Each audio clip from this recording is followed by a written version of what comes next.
A namorada dele, a mais bonita, o trai com uma desculpa pra ficar com outro cara mais bem-sucedido, mas não tão poderoso, e ela não sabe disso, mas tanto faz, porque como diz o filósofo, sempre tem uma que te salva de outra. Durante uma batalha insana entre dois inimigos formidáveis, um jovem caiu do céu depois que um acidente o transportou para outro mundo. Dessa vez não foi o Caminhão Kun, esse cara já tirou vidas demais, mas sim, lembro de estar jogando um jogo por 90 horas seguidas quando a eletricidade falhou e explodiu na cara dele. O garoto, cujo nome era Jay, não podia acreditar que agora estava em outro mundo. O mais impactante foi quando uma entidade poderosa o recebeu. A criatura celestial azul, que parecia um Smurf, se apresentou como o sistema Golden Finger, que estava prestes a conceder a ele um poder esmagador ao nível dos deuses. Mas tudo o que precisava era de uma taxa. O jovem gamer não tinha absolutamente nenhum dinheiro, então o espírito azul lhe concedeu um empréstimo por enquanto, e ainda lhe deu de presente um prédio de escola de artes marciais de graça. O acordo foi cumprido e o garoto recebeu tudo o que prometeram, como esgrima e forja divinas, mas não pôde absorver energia espiritual, pois não ganhou a habilidade de cultivo. Era a única coisa que importava para ele e sentiu-se enganado. Não acreditava ter pago tanto por habilidades que achava inúteis. Seu sonho de dominar o mundo e derrotar monstros tinha acabado. Ele ficou gritando de desespero quando a criatura mágica desapareceu, esperando seus pagamentos em parcelas. Assim, ele viajou pela Terra na miséria durante 5 anos, até que decidiu aceitar seu destino e viver uma vida normal e simples, praticando as habilidades que lhe haviam sido dadas. Ele pintava, forjava armas, escrevia livros e até mesmo aceitou um discípulo em sua escola de artes marciais. Não por nenhuma intenção nobre, simplesmente não queria se sentir sozinho. Jay estava sem dinheiro e só podia consegui-lo vendendo seus livros para viajantes na estrada. Um dia, Lon e sua aluna Lowly estavam passando por ali. A estudante ficou interessada pela banca de livros e foi dar uma olhada para ver como era. Jay não teve vergonha e aproveitou para convencer a garota a comprar um livro. Ele fazia com ela o que tinham feito com ele, mas agora com essa pobre garota. Jay não dava nenhum valor aos próprios livros de arte, mas faria qualquer coisa para ganhar algum dinheiro. Então falou muitas bobagens para fazer parecer que era a melhor coisa do mundo. Lon não ficou nem um pouco convencida com aquele material de baixa qualidade e puxou sua aluna para ir embora. Mas a garota estava tão determinada a comprar o livro que se transformou em sua versão musculosa e não deixou outra opção para Lon, a não ser comprá-lo. Ela não conseguiu as 10 moedas de prata que esperava, mas Lon, em vez disso, pagou apenas uma moeda pelo livro e ainda considerou generoso. A mestra e seu aluno continuaram sua jornada pela floresta. Eles faziam parte da seita Shin Shinsen, e a mulher estava estagnada no nível de mestre marcial há anos. Ela não avançava de nível apesar de tentar tudo, mas isso mudou ao consultar o livro. Só de ler, ela conseguiu subir de nível graças ao conhecimento que continha, o qual identificou como a forma mais pura de arte marcial. Enquanto isso, em seu local de treino, seu chefe tentava alcançar o nível de rei marcial em preparação para uma luta com seu rival, que aconteceria em 3 dias. Ele precisava avançar ou seu clã seria destruído. Sentou-se e lembrou como tudo aconteceu. Seus discípulos estavam lutando contra um rei lobo demoníaco por vários meses, e justo quando estavam prestes a dar o golpe final, seu rival chamado Ning reivindicou a vitória e levou o núcleo do demônio de alto nível. Shinsen obviamente não pôde suportar a falta de respeito, então partiu para o ataque, mas seu golpe acertou apenas o ar. Ning já estava no nível de rei marcial e desviou facilmente enquanto revidava com um golpe. Ele prometeu aniquilar a seita Shinsen em 7 dias e então foi embora. Era isso que esse mestre enfrentava. Naquele momento sabia que não podia superar seu limite e estava acabado. Pouco depois, Long chegou para interromper sua meditação de 3 dias que claramente não estava levando a nada. Shinsen estava estressado, então disse para deixá-lo em paz. A mulher insistiu para que ele lesse o livro recém-comprado, mas ele considerou perda de tempo e mandou que ela saísse com autoridade. Long foi teimosa e recusou-se a sair. Ela demonstrou sua habilidade ao chegar ao reino do espírito marcial. Shinsen se surpreendeu com seu poder e leu o livro que ela trouxe. No início ele desprezou, mas depois abriu o livro e ficou impressionado com o conhecimento em um livro tão insignificante. Ele também experimentou um avanço em seu mundo interior, onde literalmente estava sendo treinado à força pelo sistema Golden Finger. Ele podia sentir o poder fluindo dentro dele, e assim Shinsen havia avançado para o nível de rei marcial. Então, é seguro dizer que Jay é poderoso demais. Falando de Jay, o cara já estava no mercado da vila gastando seu dinheiro em comida, especificamente carne. Ele comia sozinho enquanto sua discípula passava fome na escola. Sem comida, ele mandou ela jejuar para ficar mais forte. Enquanto isso, esse suposto mestre estava devorando sua comida. Não muito longe dali, um cachorro estava roubando comida de um vendedor e escapou facilmente, mas esbarrou em Jay enquanto ele aproveitava sua refeição, e decidiu atacá-lo. Na verdade, aquele cachorro era um lobo demoníaco extremamente poderoso, expulso da tribo dos lobos devoradores do céu. Jay viu o ataque se aproximando e o segurou com uma só mão. O lobo então lançou um ataque devastador que não causou nenhum dano a Jay. A única coisa que foi danificada foi sua comida, o que o deixou completamente furioso. Então, como pagamento, ele decidiu que iria comer a criatura por ter estragado sua comida. O poderoso lobo desabou de puro medo. Claramente, Jay não era um mortal comum. O cara era absurdamente forte e nem sequer sabia disso. No caminho de casa, a raposa tentou atacar Jay novamente, mas seu ataque definitivo só foi sentido como um pequeno tapa para o cara. Enquanto isso, o mestre Xingchen queria fazer uma visita e insistiu que Lan o levasse até lá. Quando chegaram à escola dele, a placa na entrada funcionava como uma espécie de segurança. Lan não percebeu, mas Xingchen com certeza percebeu. Ele ignorou isso e ambos entraram no local enquanto chamavam por Jay com respeito. Esses dois sabiam que ele era incrivelmente poderoso, então foram cuidadosos em como se apresentaram. Eles foram recebidos por Yang, que ficou feliz ao saber que vieram ver seu mestre. Yang parece um garoto, mas acho que é uma garota. De qualquer forma, ela gentilmente pediu que se sentassem enquanto limpava o lugar. Mas os convidados estavam tão impressionados que não conseguiram simplesmente sentar e acabaram cuidando da limpeza eles mesmos até a noite. Ele chegou e se surpreendeu ao ver Lan vindo com seu mestre pedir desculpas por não ter pago tudo. Jay, descontraído, os convidou para ficar e comer, pois ia cozinhar o lobo de rua que acabara de encontrar. Xingchen e sua discípula podiam sentir a enorme energia demoníaca que emanava da cesta que Jay carregava e ficaram assustados. Mas Jay e seu discípulo não poderiam ter ignorado mais, não sentiam nenhuma ameaça. Ele entrou para começar o preparo e até mesmo a forma como cozinhava era de nível divino. Lan e Xingchen provaram um legume que ele cortou e ficaram completamente impressionados. Mas eles se assustaram quando a criatura saiu da cesta. Só de vê-la, souberam o que era e recuaram. Avisaram Jay quando ele voltou sobre o perigo e ficaram surpresos ao ver que o demônio celestial recuou com medo ao ver Jay. Xingchen achou melhor não comer o monstro para evitar serem caçados pela tribo dos lobos. Eles sabiam com certeza que alguém louco o suficiente para comer um monstro desses deveria ser pelo menos 4 níveis acima do rei marcial, e não queriam ter nada a ver com isso. Enquanto Jay se preparava para acabar com o monstro, Zhong entrou e achou fofo. Zhong também parecia muito poderoso, pois abraçou a besta e pediu ao mestre que poupasse sua vida. Seu olhar de cachorro pidão funcionou, e Jay o aceitou como animal de estimação. Xingchen e seu aluno observavam tudo isso escondidos atrás de um arbusto. Eles viam Yang como uma pessoa completamente normal, que não possuía habilidade de cultivo. Tudo aquilo não fazia nenhum sentido para eles. Até mesmo a faca de cozinha de aparência comum que Jay segurava era, na verdade, uma arma divina de nível sagrado. Lan pulou para fora dos arbustos para implorar a Jay pela arma. Quando Shen mencionou que pedir emprestada a arma o ajudaria a derrotar Ning, Jay não teve problema com isso e a entregou humildemente, enquanto o mestre da seita chorava de pura gratidão. Ele prometeu devolvê-la assim que terminasse de usá-la. Eles saíram da escola depois de uma noite cheia de acontecimentos e voltaram para o quartel-general para testar a lâmina. Um anúncio foi feito para que membros importantes presenciassem o evento, onde havia uma pedra usada para testar armas. Bastava que a arma cortasse um pouco a pedra. Ele disse aos seguidores que, se morresse na batalha, queria que dessem seu objeto mais precioso ao Jay. Eles não entenderam, mas ele só pediu que fizessem isso. O discurso terminou e era hora de testar a arma. O ancião segurou-a com as 2 mãos e balançou com toda a sua força, mas nada aconteceu. Ele começou a chorar, pensando que havia julgado mal o objeto, tinha certeza de que estavam perdidos. Antes que os estudantes percebessem seu fracasso, a rocha atrás dele se despedaçou em 1 bilhão de pedaços. Xingchen agora estava pronto para a luta de sua vida. O dia chegou e Jay viu isso como uma grande oportunidade de negócio. Ele fabricou alguns binóculos para alugá-los às pessoas que queriam assistir à batalha. Como seria perigoso, as pessoas comuns não podiam se aproximar o suficiente para ver. Ele as levou até um ponto de observação e começou sua apresentação, que foi um sucesso. Eles puderam ver a luta de uma distância segura. Não demorou muito até que Ning chegasse e a batalha começasse.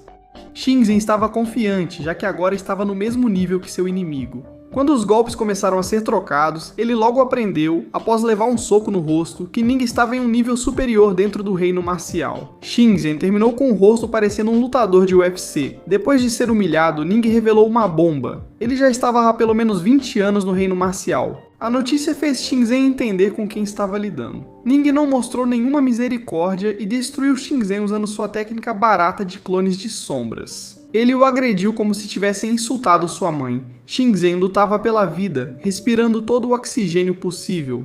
Ele não tinha nenhuma chance e sabia disso. A diferença de poder era grande demais. Ele levou a mão para trás, aguardando o momento certo para sacar a faca de cozinha divina e cortar Ning quando ele se distraísse. Mas de alguma forma, Ning já sabia sobre a arma divina de Xingqian. Essa revelação provou que havia um traidor dentro da seita. Ning começou a se mover enquanto invocava uma substância verde. Ele também tinha uma arma divina, embora a dele fosse amaldiçoada. Dizem que ela já havia ceifado 1 milhão de almas e que até tirava 10 anos de vida do usuário. Esse cara estava falando sério. Xingqian também sacou sua arma, mas ninguém ficou impressionado. Todos riram dele com aquela risada que faz você querer chorar. Mas ele nem teve tempo para isso quando Ning partiu para o ataque e Xingqian não pôde fazer nada a respeito.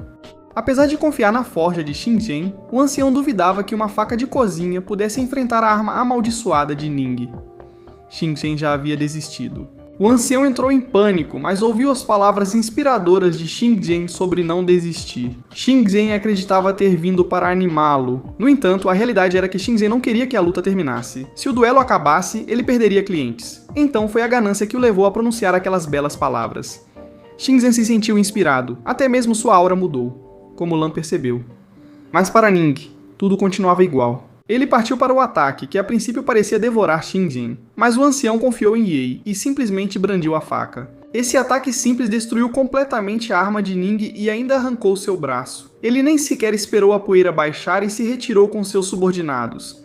A seita Qinshen não estava disposta a deixá-los escapar, mas seu líder interveio dizendo que estava tudo bem. Ela acreditava que Ye queria que mostrassem misericórdia e que ambas as seitas coexistissem em equilíbrio, sem que uma dominasse a outra. Ye queria que a luta continuasse para manter seus clientes. Ele ficou na miséria quando eles foram embora após o fim da luta. Bem, a situação dele estava prestes a piorar quando ele encontrou seu amor de infância e namorada, Pan Jing, que vinha com más notícias. Ela tinha sido aceita na seita Qinshen, que proibia relações entre cultivadores e mortais. Por isso, ela veio terminar com ele pessoalmente. Mas o pior não era isso. O pior foi que ela imediatamente acabou nos braços de um homem da seita, que havia usado suas influências para conseguir a entrada dela. Mesmo assim, de coração partido, Ye deixou o lugar depois de ver a verdadeira natureza dela. Ele sabia que ela era das ruas. Enquanto isso, esse novo homem foi exposto como traidor da seita Qinshen. Ao se reportar a Ning, quase foi eliminado por ser um espião ineficaz. Foi então que ele contou a Ning tudo o que sabia sobre como Qinshen havia alcançado tanto poder. Ele apontou a Academia de Artes Marciais na cidade de Dendin como a razão por trás de tudo. Ele tinha ouvido falar que havia um mestre formidável lá, mas não sabia que era Ye. Ning poupou sua vida e convocou os irmãos Wu, Wu Shen e Wu Hong. Eles eram demônios incrivelmente poderosos do grupo sombrio. Ning encarregou-os de encontrar a pessoa por trás de tudo isso. Ele não se importava se a trouxessem viva ou morta. Então, os irmãos partiram. Eles começaram a aterrorizar diferentes escolas de artes marciais em busca dessa pessoa misteriosa. Após destruírem um local, encontraram um ancião que aconselhou que cuidassem da própria vida para não morrerem cedo. Ao ver o ancião, não era preciso dizer que ele era muito forte. Sentindo sua aura, ambos fugiram. Wu Hong sentiu que seu poder era 10 vezes maior que o do mestre, mas afirmou que era ao menos 100 vezes superior, corrigindo os cálculos. Eles mal entraram na floresta quando o ancião os alcançou, voando como um esquilo. Ele estendeu a palma da mão e liberou um ataque de fogo abrasador que devastou grande parte da floresta, mas os irmãos conseguiram escapar por pouco. Um deles pensou que aquele era o tipo que seu mestre estava procurando, mas o outro lembrou que a pessoa procurada era um recém-chegado na cidade de Yongping. O ancião preparou outro ataque para acabar com eles. Os irmãos foram obrigados a usar uma relíquia especial conhecida como Pedra Shantian para se teletransportarem daquele lugar. Eles chegaram à área onde ficava a escola de Jay. Por pouco não a encontraram, e não ficaram impressionados com sua aparência quando a viram. Sua presença foi percebida pelo pequeno lobo encarregado de vigiar o recinto. Seu nome era Alkin, e ele se levantou, pronto para lutar, tentando avisar Yang sobre os inimigos, mas ela não entendia o que ele dizia. Wushen liberou sua aura e o lobo soube com certeza que não poderia derrotá-los em seu estado atual. Enquanto isso, os irmãos menosprezaram o lugar e sentiram que apenas uma pessoa era necessária para cuidar do trabalho. Wushen começou atacando o estandarte bem acima da entrada, mas ele se regenerou e lançou armas contra eles. Yuan desviou, mas Wushen se encolheu em uma bola. O medo em seus olhos era intenso e ele disse ao irmão para fugirem, mas já era tarde demais. Uma barreira os prendeu na entrada e os transportou para outra dimensão. Eles superaram o medo quando Yuan se lembrou que tinha a pedra Shenqian, que podia resolver qualquer situação facilmente. Mas então eles viram a aura incrível de Jay, que os considerou simplesmente insetos. Eles foram afastados como se nada fosse e morreram instantaneamente. Jay não tinha consciência do que acabara de fazer. Na verdade, ele nem sabia que seu prédio estava sendo atacado. Um deles ficou estampado na parede como arte moderna, enquanto o outro foi completamente destroçado, restando apenas um osso. John saiu para ver o que era o barulho, mas encontrou apenas a pedra Shenqian e parte da capa de Yuan. Altin viu como ela usou o tesouro divino para preencher um buraco nas escadas e pegou a capa, que também era um tesouro supremo, como se fosse um pano velho. O lobo desmaiou só de presenciar aquilo. Não demorou muito para que o ancião, cujo nome era Yuan, chegasse, mas ele estava ali por outro motivo. O velho Wu conhecia Jay das suas partidas regulares de mesa e tinha vindo desafiá-lo. Não era páreo e perdeu de novo. Wu ficou impressionado com Jay e tinha certeza de que ele não era um mortal comum, o que se confirmou ao ver a pedra Shenqian usada para consertar as escadas. Ele não acreditava que Jay já havia eliminado os irmãos. Para mostrar seu poder, invocou um ancinho divino supremo, que quase lhes custou a vida para obter. Dizia-se que estava entre as 10 melhores armas. Jay simplesmente viu aquilo como sucata e uma ferramenta agrícola inútil. Ele disse ao velho Wu para jogar fora. Quando o ancião se ofendeu, Jay se ofereceu para limpar a arma enferrujada, levando-a na oficina e cobrando 5 moedas. Wu estava ansioso para ver sua habilidade. Com um só golpe, Jay limpou o sangue do martelo. Com o tempo, a arma ganhou nova forma admirada, deixando o velho Wu sem palavras. Ele recuperou a consciência apenas para desmaiar novamente ao presenciar o trabalho de Jay. Enquanto isso, Qin havia levado seu segundo no comando, Yuner, para visitar Jay. Assim que entraram, Qin viu uma energia de dragão se manifestando como resultado da forja de Jay.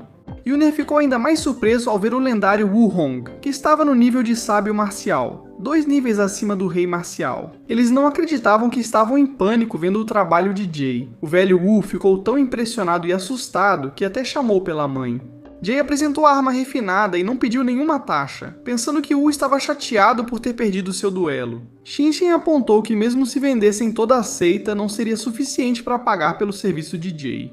O velho Wu ficou tão agradecido que decidiu assinar um contrato celestial e terrestre, usando a terra como papel e os relâmpagos como pena. Jurou sacrificar sua vida 10.000 vezes por Jay, se ele algum dia precisasse. O mais incrível é que esse contrato não podia ser quebrado. Depois do espetáculo, o velho Wu começou a agir de forma suspeita, então Jay o expulsou de seu recinto. Foi então que Jay viu Qin e Yuner, que tinham vindo entregar a ele a Pérola de Fogo, o tesouro mais valioso de sua seita. Jay a aceitou com calma e lhes apresentou seu novo livro de artes marciais. Yuner sentiu imediatamente o valor do livro. Ela o pegou e saiu correndo enquanto Qin a perseguia. Finalmente, ele a alcançou e recuperou o livro à força. Enquanto isso, Jay havia viajado para a cidade principal com a esperança de conseguir um contrato de publicação para seus livros.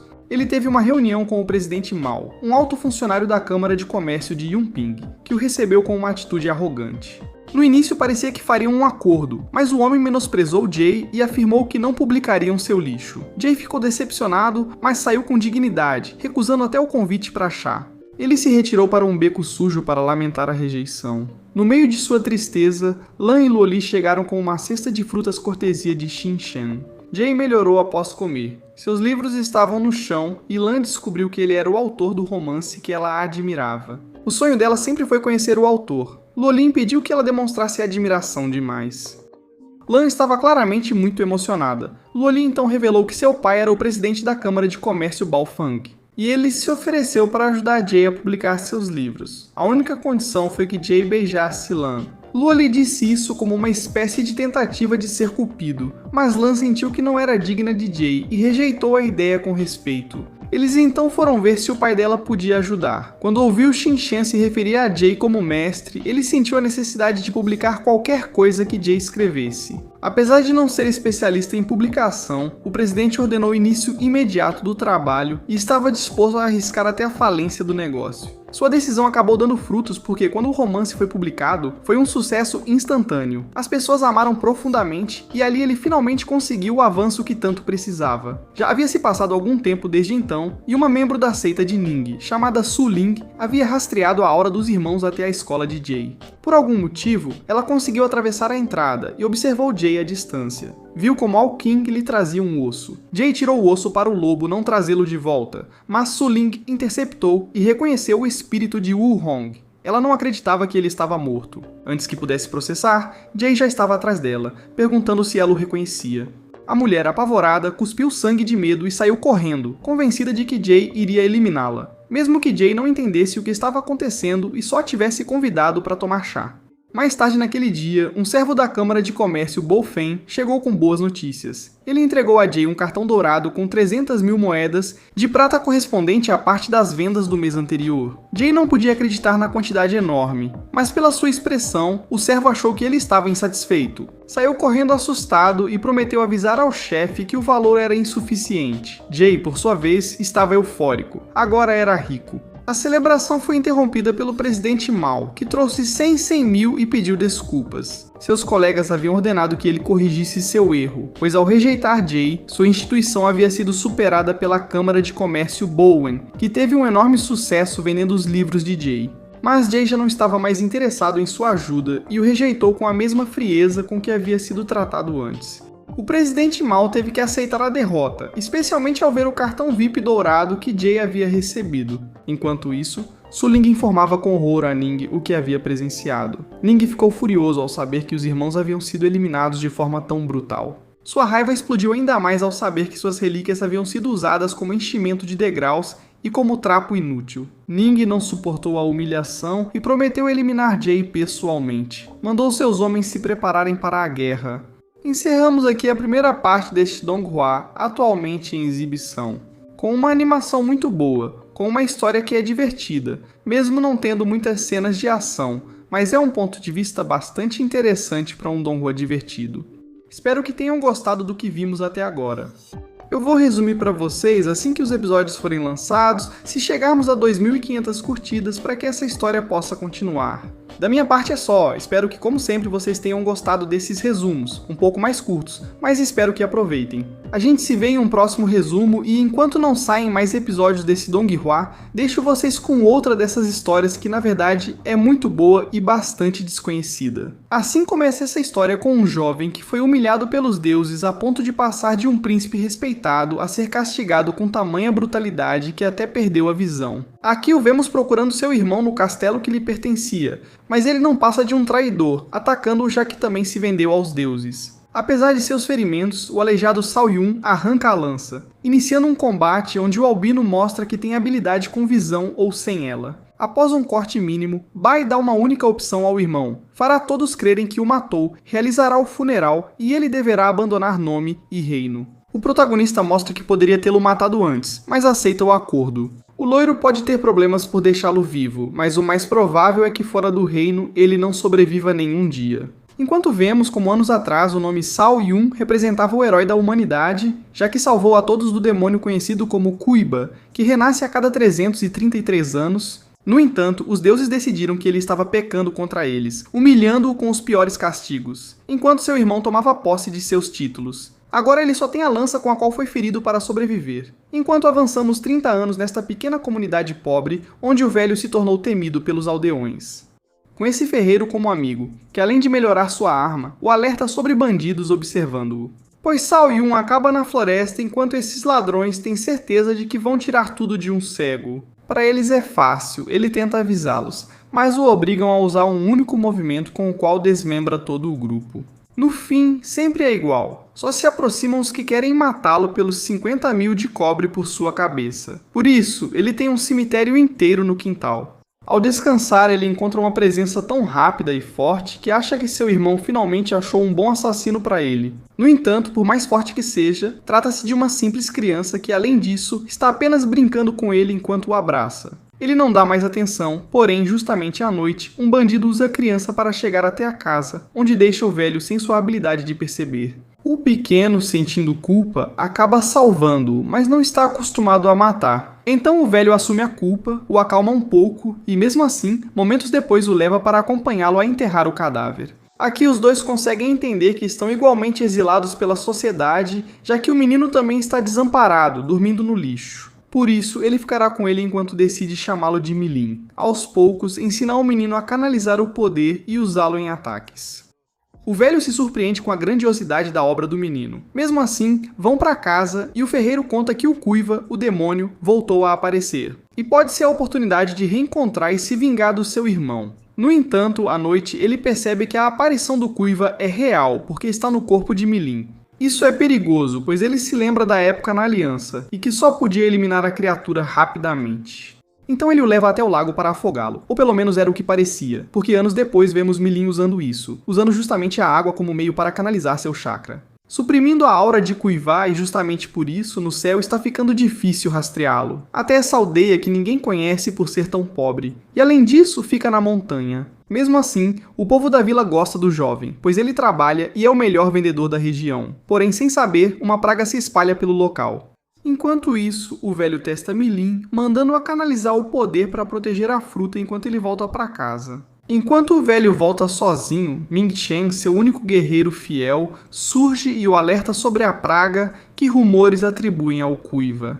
Agora todos têm uma pedra que reage ao demônio, então Shao Yun deve avisar o jovem. Mas antes ele percebe que também foi infectado, e é aí que aparece o líder da aldeia inteira, Yehuya. Ele tenta escapar com seus homens pela fronteira e para isso usa os infectados. Por isso, o velho é sequestrado enquanto Milim consegue completar a missão. Com a ajuda desse elfo desconhecido, ao chegar em casa, ele só encontra uma marca que desde criança indicava grande perigo e que devia fugir. Claramente ele vai procurar sua única família, encontrando-os em uma ponte onde Yehuya deixa claro que eles devem fugir caso os deuses lancem alguma onda de extermínio que apague todos eles. O protagonista só quer resgatar o velho, desafiando o dono da aldeia para um duelo. A luta começa e o velho se irrita por causa do seu pequeno. No entanto, seu cavaleiro a lembra de não se alterar, pois estão se preparando para se vingar e recuperar tudo o que perderam. Enquanto o protagonista parece estar em desvantagem contra esse chicote modificado, e ainda mais tentando evitar que a fruta do seu mestre sofra danos. Ele sabe que para vencer precisa de poder e de clareza sobre o que proteger. Parando a adaga com a mão nua, e com ela, enviando uma quantidade de energia que lança o rival contra uma rocha. Aqui, o Albino aceita a derrota, mas além disso, por lei, ele entrega seu poder, inclusive sua fortaleza. Mas para ele só as pessoas importam. Enquanto isso, seu mestre o parabeniza por cumprir a prova, uma força que todos passam a respeitar. Aqui se passam dias enquanto vemos o general, um gênio tecnológico obcecado em derrotar Kuiva, conhecendo toda a sua anatomia. Mesmo assim, ele se frustra porque, apesar de tantas guerras, os humanos nunca conseguiram se defender do demônio. Por isso, chega ao limite para obter uma arma. No entanto, é curioso que esse cara e toda a área ao redor dele estejam sem nenhum infectado. Por isso, para o ferreiro, o cara deve ter encontrado alguma cura que pode ser perfeita para Shao Yun. O problema é que há rumores de que na entrada da caverna dele se ouvem os lamentos das crianças que ele usa para experimentar. O velho aconselha o cavaleiro a impedir Milim de se arriscar, mas ele, que não gosta do protagonista, permite que vá procurá-lo. Chega numa caverna vigiada por várias armadilhas das quais precisa escapar com sua velocidade, mas são muitas. Ele acha que vai morrer até que sua máquina indica que a caverna está perto. Ele não acredita que a criatura procurada há 10 anos está tão próxima. Mas ele destrói tudo até o laboratório, pedindo para salvar o pai. O homem se surpreende, pois ele parece humano e é influenciável. Ele só quer ajudar a família. Mesmo assim, o faz sentar. Ele coleta amostras de sangue e de fato é o Kuiva. Então, com a desculpa de dar o antídoto, começa a prepará-lo. Enquanto o protagonista nota que o homem tem um robô muito realista, até quando chora, o velho o engana. Ele o coloca na cadeira e com as defesas baixas, tenta aniquilá-lo com o reator.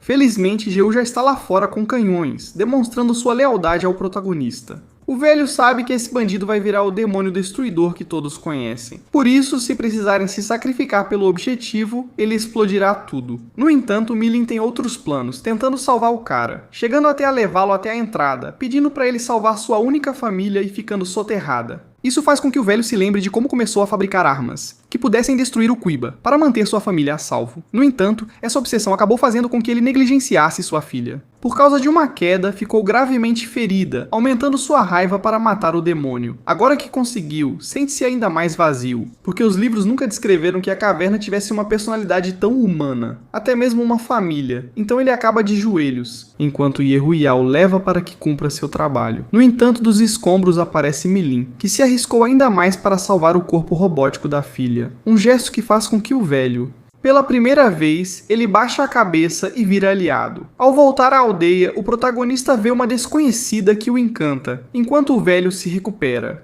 Tudo graças ao general que espalha o antídoto pelo local. Mas além disso, percebeu que esse vírus não veio da caverna. Foi uma criação humana. E as aldeias da montanha precisam se aliar, pois aqui começa uma guerra pelo controle da região, ganhando aliados no processo. Enquanto isso, Yehuia se torna líder das tropas, sendo bastante calculista, atacando à noite e aproveitando o terreno a seu favor em meio a tudo isso. O protagonista ainda não encontrou a garota que busca, mas isso causa muitos problemas e afeta inocentes. Um dia, ele escolhe uma garota que lhe chama atenção.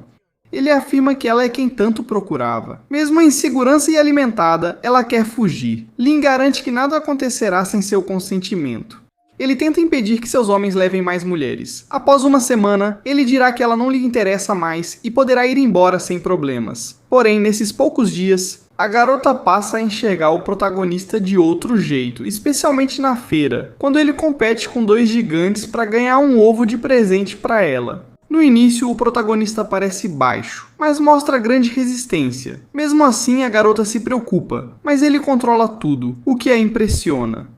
Só depois ela descobre que o casamento já está sendo preparado, achando que foi ideia do protagonista. Mas o velho explica que a aldeia leva isso a sério, ou ele assume a garota ou desiste, então chega o dia do casamento. A garota se prepara com seu vestido, mas um encapuzado tenta roubar a noiva, deixando todos em alerta. O protagonista a leva para casa e antes mostra uma paisagem, onde ela percebe que ele é confiável. Isso muda algo nela, e então ela pega o barco e segue adiante. E de repente ela se transporta para a Terra dos Deuses, onde na verdade ela é mesmo a garota que o protagonista tanto procurava, com cabelo azul. Disfarçada, ela foi enviada para encontrar o Quiva, mas agora tem dúvidas após os acontecimentos. O protagonista está triste porque o velho não viu o que viveram. Ele então ouve sobre um torneio, onde o prêmio principal é um objeto conhecido como Olho de Cristal. A principal função dele é encontrar o Quiva, mas também devolve a visão aos cegos. Tudo isso ocorre em um evento organizado pelo traiçoeiro Bai. O protagonista chega ao Coliseu e, ao ser revistado, tentam acusá-lo de roubar o convite, pois pessoas comuns não podem entrar. Porém, ele é salvo pelo guerreiro. Ele encontrou essa pessoa durante o treino que explicou que nem todos podem entrar no torneio, pois o vencedor pode virar líder da aliança contra a Quiva. O protagonista fica indeciso. É claro que ele tem força para participar. E aí Bai, que estava passando, o vê. Até mesmo com seu amigo Elfo, que é perseguido antes da competição, já que a família dos leões aspira à liderança da aliança. Eles tentam eliminar os mais poderosos antes do jogo. O protagonista o ajudará com os ensinamentos do velho até o dia do evento. O elfo chega à final contra um oponente montado, que ironiza a presença de deficientes na disputa. O elfo se cala e começa o combate equilibrado, mas o leão supera em força e velocidade. O braço do elfo treme.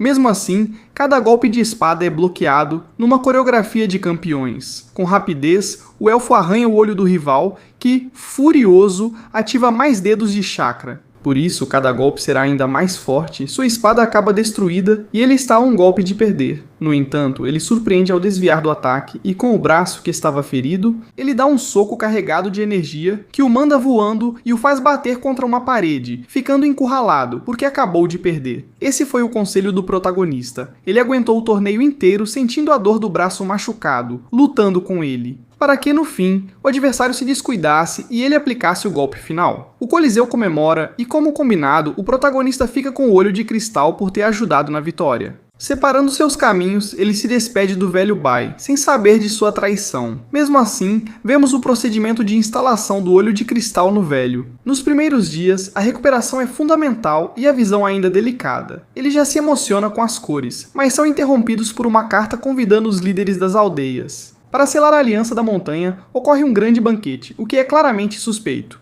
Mesmo assim, o Albino deve ir. mas é forçado a deixar sua arma na entrada, enquanto todos os líderes decidem quem poderá liderar os demais, enquanto Zou, de maneira estranha, está impaciente para que escolham ele, já que sua proposta é que unam forças para chegar a um acordo com a aliança. Mas para Zhao Yun, não é uma boa ideia. Tudo ficará bem no início, mas ainda serão brinquedos dos deuses. Por isso, a maioria dos líderes começa a notá-lo aos poucos, como alguém que quer colaborar com o inimigo. Então, ao sentir que está perdendo, ele tira sua carta na manga, revelando a todos que o velho albino, na verdade, é irmão do líder da aliança Bai. Por isso, o ódio se inverte e todos o chamam de infiltrado. No entanto, é evidente que seu irmão roubou o trono dele. Não teria motivo para voltar. Eles querem que ele prove lealdade bebendo vinho possivelmente envenenado. Ele faz isso e a maioria dos líderes aceita que, por ser tão poderoso, ele lidere na guerra. Além disso, há a raiva que ele sente. Xiqiu diz a todos que não precisam segui-lo e colocar suas aldeias em risco por alguém que criou o Kuiba desde criança.